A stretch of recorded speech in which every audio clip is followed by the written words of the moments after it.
So Cork against Tipperary this weekend. I would say that both Pat Ryan and Liam Cahill would like to get a win here. They'd certainly like to have a decent performance. But if you're a new man in, a little bit of silverware posing for the photo with the silverware afterwards for the photographers coming in, I think that's a nice little confidence booster. There's a bit of crack to it as well, Shane. Do you know what I mean? Like, there's just a bit of crack to it. It doesn't mean anything really in the grand scheme of things, but there's a bit of a laugh and whatever about it. And it's lads are kind of rubbing shoulders with each other. They're not going to go for, a feed of pints after it and be celebrating, filling the cup up or anything like that. Far from it. But there's a bit of crack to it. There's probably a bit of a novelty to it as well. And I don't see any cons to winning it. I'll put it to that way. Both teams probably have, and you probably go through it a bit more about the numbers involved. Fitzgibbon, which has started and will be going fairly full bore next week as well. They both have a fair old juggling act. Now, Pat Ryan's probably a bit more than Liam Cahill, all the same. Yeah. But Tipperary beat Clare by 222-20 last week. Well, yeah, about a week ago. And a really good performance. Like, from my point of view, I thought it was very encouraging. Some of the lads that stood out were, I thought, Brian O'Mara, and who, again, I think he's doing his final year of an undergraduate in UL, so he could be one of many players that's basically double jobbing at the moment, like we already mentioned with Tiernan Killeen. So in terms of the Tipperary spine, Breen is at number 3, very physically powerful player. Now you've Brian O'Mara, the same big size profile and a really good hurler. He's at 6. Garrod O'Connor must be 6'4". He was exceptional in Nina last week. The amount of ball he got onto, didn't do anything flashy, but the amount of ball he got onto, and he's a puck-out option, and he's a physical player. And I suppose in the full forward line as well, Sean Ryan. So all of these players, Tipperary would like to see a little bit more out of as well. Definitely Limerick had a very understrength team, no doubt about that. But you were at that game. So I've kind of mentioned a spine. Now, that's not to say that all of those will be playing for Tipperary this year when it comes to the championship. But I'm looking at stuff, real positives that were kind of different from how the team was last year, the last few years. What would you have taken from that Cork team that you could say, okay, I can see what Pat Ryan is doing here, and he's already identified a couple of things that might work in the summer? Yeah, nothing was glaringly obvious to me, Shane, being honest with you. As I said to you, I thought they overplayed the ball at different stages, and Limerick punished them. They were trying to make maybe one pass too many. I thought the ball going in was too close to the attacker at times. Do you know the way you can kind of look at it and think, oh, that's a good ball into the forward, and then you're kind of thinking, well, it's not really, because it's not taking the forward away from the defender, if you get me. It's not into a bit more space. So I wouldn't have been blown away by a good few of the newcomers. As I said to you on Monday, I thought it was more of the older guard and the lads that you know and can generally depend on that excel. But it was one matchup that would be particularly tasty, I'd say, from a physicality point of view, would be, size-wise, would be Brian Hayes potentially a full forward coming up against Michael Breen, a full-back. You have a newcomer to the Cork setup against, a newcomer at full-back, albeit, like, according to you, he's like the best fullback for the last 5 years or whatever it is. And you've eventually had your say. And that Tip produced underage, the best fullback that Tip produced underage. You've sickened people into eventually giving your idea a chance or whatever. So Liam Cahill's given me this one, knowing that it will buy him a bit of wiggle room with me for a few months if Tip underperforms. But that's definitely going to be an interesting one.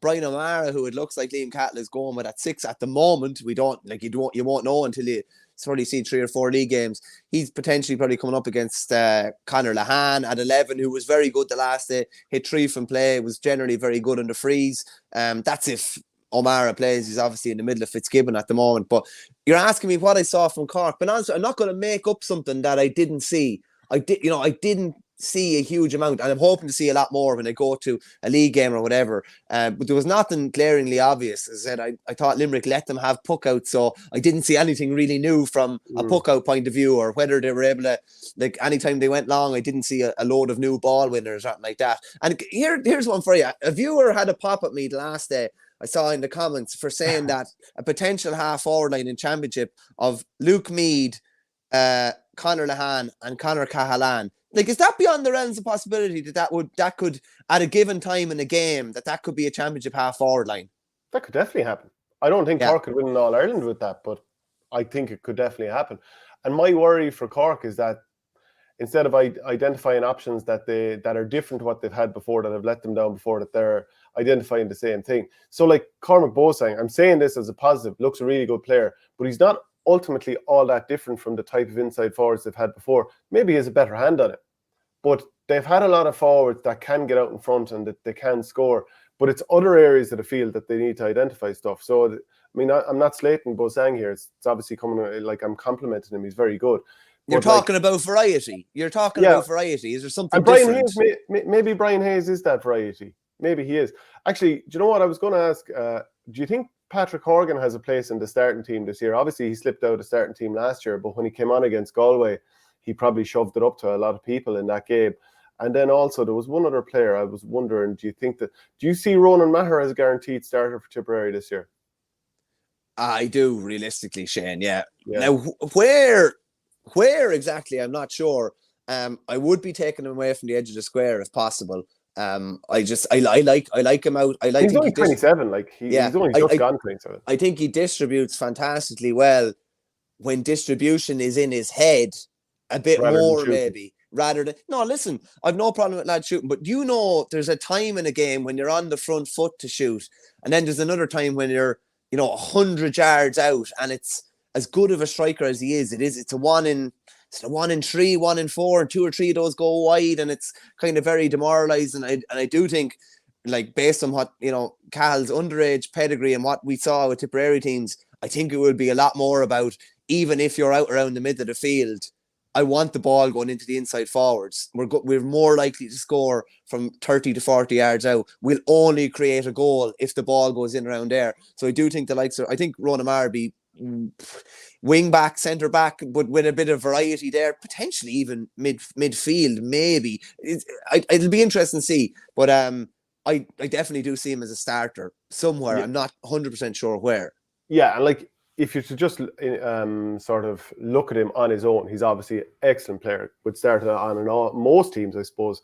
But I'm just looking at the team and I'm wondering, okay, modern hurling and the way that Liam Cahill has obviously played with his underage teams and with Waterford in the last 3 seasons, he wants legs across the ground. Now, Ronan Maher is an excellent hurler, but he's not going to be a sprint champion, this year or any other year.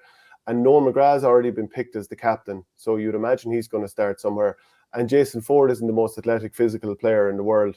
And then I just wonder, can all 3 play? And who will and who won't? I mean, Jason Ford's been the free taker for a few years. I know Noel McGrath took them over at times last year. I mean, you probably aren't going to see all 3 of them start, are you? If you're to go along with what we've seen from Liam Cahill in recent times. Yeah, no, I think we talked about this a bit before. I don't see it. And I think different lads will have different roles on different games, and some lads will be coming in and making an impact off the bench, and maybe won't be. There'll be some lads that were guaranteed starters before, maybe won't be guaranteed starters again.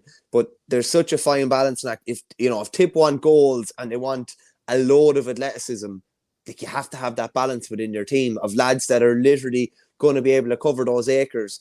And the nature of it is that you need a decent few lads that are about 24, 25 that can cover that ground. Once you get in your 30s, it's just impossible to cover that same ground.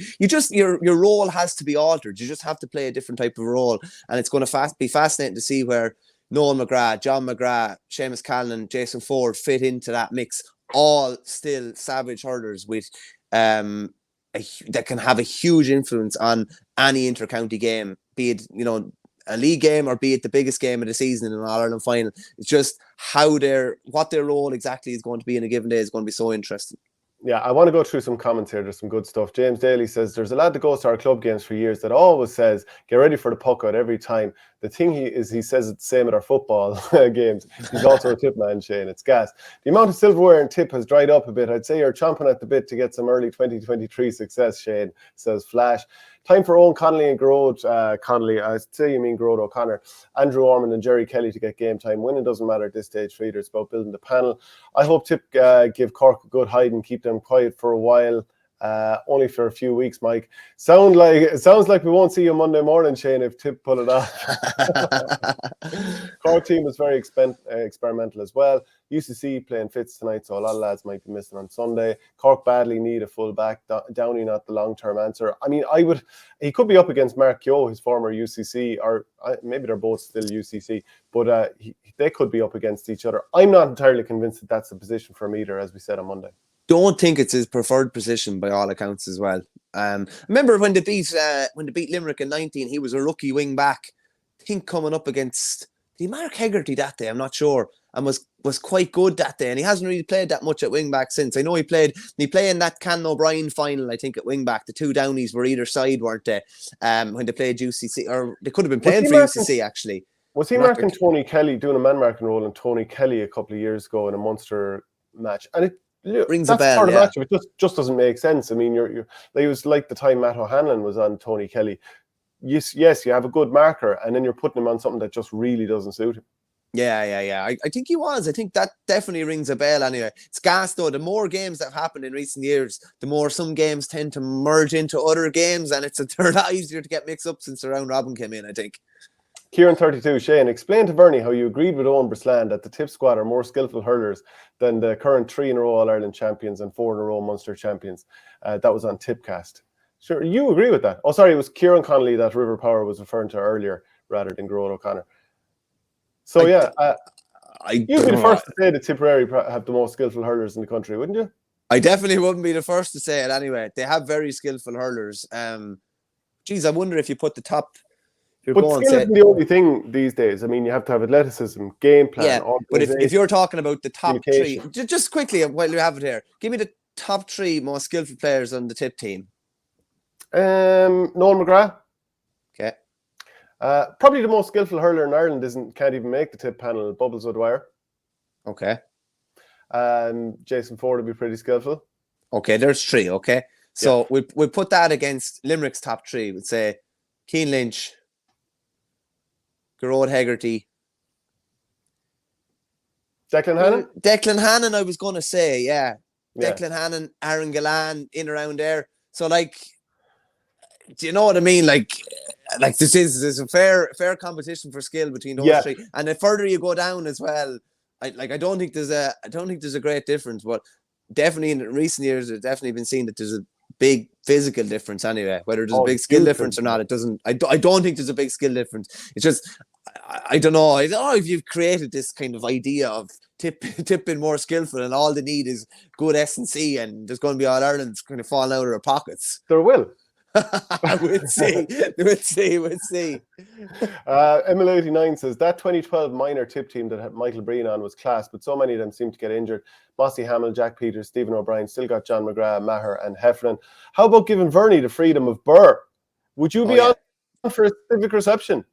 Yeah, give me that. Give me a big golden key that opens some mystic door or something like that. Do you have a Mayor Joe Quimby down there? Oh yeah, Vo Quimby. I was just saying, and you've somehow managed it again for a Munster League final. You've literally wangled about 15 minutes. My uncle was on to me yesterday. He says, "That's Stapleton. He does not only talk about Tip. We're talking about Munster League games, and he wants to chat about them. He chat about them for the full show if he could."